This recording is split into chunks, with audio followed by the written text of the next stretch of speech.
Di sebuah pulau kecil bernama Madeira, Portugal, lahir seorang anak laki-laki yang kelak akan menguncang dunia sepak bola.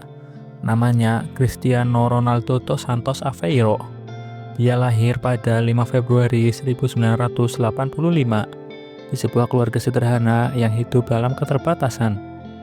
Ayahnya, José Denis Aveiro, bekerja sebagai petugas kebersihan di klub sepak bola lokal. Sementara ibunya, Maria Dolores dos Santos, bekerja sebagai juru masak dan pembersih rumah. Sejak kecil, Cristiano sudah merasakan pahitnya kehidupan. Keluarganya hidup dalam kemiskinan, tinggal di sebuah rumah kecil dengan atap bocor di daerah Santo Antonio. Untuk makan sehari-hari pun seringkali harus dihemat. Ibunya bercerita bahwa terkadang mereka tidak punya cukup makanan untuk mengenyangkan semua anak. Namun, kekurangan itu tidak membuat Cristiano menyerah. Justru ia menjadikannya sebagai bahan bakar untuk mengejar mimpi. Sepak bola adalah pelarian dari kehidupan yang sulit. Setiap sore, Cristiano kecil bermain sepak bola di jalanan berbatu bersama teman-temannya.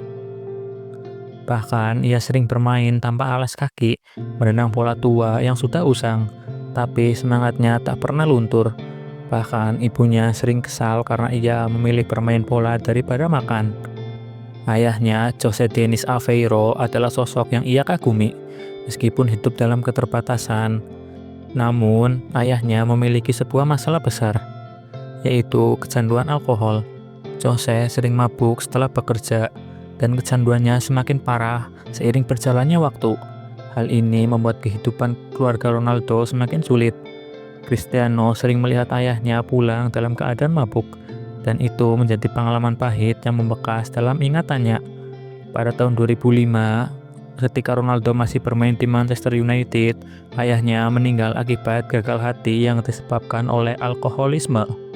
Kepergiannya menjadikan pukulan berat bagi Ronaldo. Ia sangat sedih karena ayahnya tidak bisa menyaksikan kesuksesannya di kemudian hari. Momen ini semakin menguatkan tekadnya untuk bekerja keras dan tidak membiarkan dirinya terjerumus ke dalam kebiasaan buruk yang sama. Karena kondisi ekonomi yang sulit, Cristiano juga harus bekerja keras membantu keluarganya. Terkadang ia membantu ibunya mencuci piring di restoran tempatnya bekerja atau membantu ayahnya di klub sepak bola setempat. Ia tidak pernah mengeluh karena ia tahu bahwa hanya dengan kerja keraslah ia bisa mencapai impiannya. Ketika usianya menginjak 8 tahun, ia bergabung dengan klub lokal Andorija. Di sana, ia menunjukkan bakat yang luar biasa. Dengan kecepatannya, kelincahan, serta tendangan kerasnya, membuatnya berbeda dari anak-anak lain. Pelatih tahu bahwa Cristiano bukan anak biasa, namun perjalanan menuju impiannya juga penuh rintangan. Pada usia 12 tahun, Cristiano meninggalkan kampung halamannya untuk bergabung dengan Akademi Sepak Bola Sporting Lisbon. Itu adalah keputusan berat bagi keluarganya. Ibunya bahkan sampai menangis saat melepasnya dan ia sendiri harus belajar hidup mandiri di kota besar, jauh dari pelukan keluarga. Ia bahkan sering merasa kesepian hingga menangis di malam hari karena rindu rumah. Ditambah lagi, ia menjadi bahan ejekan teman-temannya karena logat Madeira yang sangat kental. Namun, semua kesulitan itu tidak membuatnya menyerah. Justru ia menjadikannya sebagai motivasi. Ia berlatih lebih keras dari siapapun.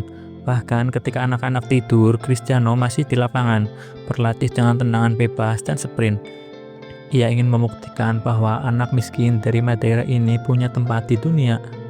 Pada akhirnya, kerja kerasnya terbayar ketika ia dipromosikan ke tim utama Sporting pada usia 16 tahun. Debutnya di tim utama datang pada tahun 2002, dan hanya dalam waktu singkat, ia mulai menarik perhatian banyak klub besar di Eropa. Puncaknya terjadi pada 2003, ketika Sporting mengalahkan Manchester United dalam laga persahabatan. Ronaldo tampil sangat luar biasa, dengan kecepatan dan teknik yang membuat para pemain Manchester United kewalahan. Sir Alex Ferguson, sang pelatih legendaris Manchester United, langsung meminta manajemen klub untuk segera merekrutnya. Beberapa pemain senior seperti Gary Neville dan Ryan Giggs juga mendukung transfernya. Akhirnya Manchester United mendatangkan Cristiano dengan biaya sekitar 12,24 juta euro, menjadikannya pemain remaja termahal klub saat itu. Pada tahun 2003, Cristiano resmi menjadi pemain Manchester United, dan semenjak saat itu, sejarah Cristiano pun dituliskan. Bersama Manchester United, Ronaldo berkembang menjadi salah satu pemain terbaik di dunia. Ia memenangkan 3 Liga Inggris, 1 Liga Champions, dan berbagai penghargaan individu, termasuk Ballon d'Or pertamanya pada tahun 2008. Di Manchester United, Ronaldo berhasil mencetak 118 gol dan 69 assist hanya dalam 292 pertandingan. Hubungannya dengan Sir Alex Ferguson juga sangat erat. Bahkan hubungan mereka layaknya seperti ayah dan anak. Ferguson tidak hanya melatihnya, tetapi juga membimbingnya di luar lapangan, memberikan pelajaran berharga tentang kedisiplinan dan juga mentalitas juara. Pada tahun 2009, Ronaldo membuat langkah besar dengan kepindahannya ke Real Madrid dengan rekor transfer saat itu yaitu mencapai 94 juta euro. Di Real Madrid, Ronaldo berhasil mencapai puncak karirnya. Selama 9 musim, ia mencetak lebih dari 450 gol dan 131 assist dalam 438 pertandingan. Selain itu, Ronaldo juga berhasil memenangkan 4 Liga Champions serta 4 Ballon d'Or tambahan. Namun, perjalanan di Real Madrid tidak selalu mulus. Ia sering dikritik oleh para media Spanyol, bahkan ia pernah mengalami beberapa cedera yang mengakibatkannya harus menepi beberapa waktu di lapangan. Selain itu, Ronaldo juga sempat berselisih dengan manajemen terkait kontraknya.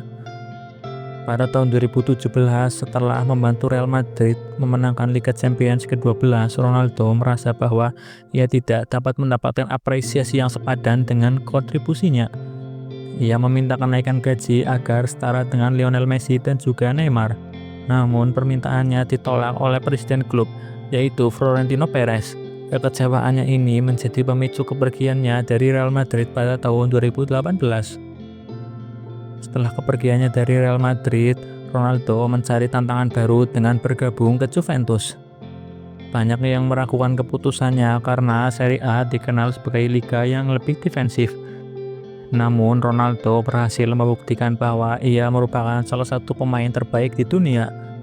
Ia berhasil mencetak 101 gol dan 22 assist hanya dalam 134 pertandingan, serta membawa Juventus meraih 2 gelar Serie A. Pada tahun 2016, Ronaldo akhirnya meraih salah satu pencapaian terbesar dalam karir internasionalnya dengan memenangkan Piala Eropa atau Euro bersama Portugal. Perjalanan menuju final tidaklah mudah. Di final mereka melawan Prancis. Ronaldo mengalami cedera akibat benturan keras dan harus ditarik keluar lapangan pada babak pertama.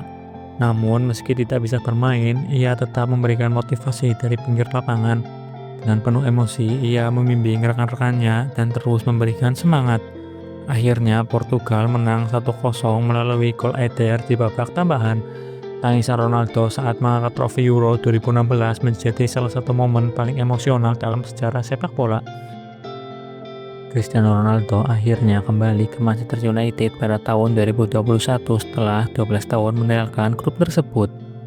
Kedatangannya disambut dengan euforia yang luar biasa oleh para penggemar, dan ia langsung memberikan dampak positif dengan mencetak 2 gol dalam debut keduanya melawan Newcastle United. Pada musim 2021-2022 berjalan cukup baik bagi Cristiano secara individu. Meskipun Manchester United mengalami inkonsistensi, ia tetap menjadi top skor dengan 24 gol dalam semua kompetisi di klub tersebut. Tetapi Manchester United hanya mampu finish di posisi ke-6 di Liga Inggris, sehingga gagal lolos ke Liga Champions dalam musim berikutnya. Memasuki musim 2022-2023, situasi Ronaldo di klub semakin sulit. Kedatangan Erik ten Hag sebagai manajemen baru membuat perannya berkurang. Ia lebih sering dicadangkan dan tidak masuk ke dalam rencana utama tim. Hubungan Ronaldo dan klub memburuk setelah ia secara terbuka mengkritik Manchester United dalam sebuah wawancara eksklusif dengan Piers Morgan pada November 2022. Dalam wawancara tersebut, ia mengungkapkan kekecewaannya terhadap manajemen klub dan kurangnya rasa hormat yang ia rasakan dari pelatih. Akibat wawancara tersebut, Manchester United akhirnya memutus kontrak Ronaldo pada 22 November 2022. Keputusan ini mengakhiri periode keduanya di Old Trafford lebih cepat dari yang diharapkan. Setelah berstatus bebas transfer, Ronaldo mencari klub baru yang memenuhi ambisinya untuk tetap bermain di level tertinggi. Namun, tawaran dari klub-klub Eropa yang bermain di Liga Champions tidak datang sesuai harapannya. Akhirnya pada 30 Desember 2022, Ronaldo resmi bergabung dengan klub Arab Saudi Al Nassr dengan kontrak berdurasi selama 2,5 tahun. Kontrak ini dikabarkan bernilai sebesar 200 juta euro, menjadikannya salah satu pemain dengan bayaran tertinggi di dunia. Keputusan Ronaldo pindah ke Al Nassr menandai era baru dalam karirnya. Selain faktor finansial, kepindahannya juga menjadi bagian dari proyek besar pengembangan sepak bola di Arab Saudi. Sejak bergabung dengan Al Nassr, Ronaldo terus menunjukkan kualitasnya sebagai pencetak gol ulung dan membawa dampak besar terhadap popularitas Liga Saudi di kancah global. Meskipun kepindahannya ke Al Nassr menuai berbagai pendapat, baik positif maupun negatif, Ronaldo tetap menunjukkan profesionalismenya dan dedikasinya dalam bermain sepak bola. Ia terus membuktikan bahwa di usia yang sudah memasuki akhir 30-an, ia masih mampu bersaing dan menjadi pemain kunci bagi timnya. Hingga saat ini, Ronaldo masih terus bermain di level tertinggi, membuktikan bahwa usia hanyalah angka. Ia tetap menjadi panutan bagi jutaan orang di dunia, baik dalam sepak bola maupun sebagai figur inspiratif yang menunjukkan bahwa kerja keras dan tekad dapat mengalahkan segala rintangan.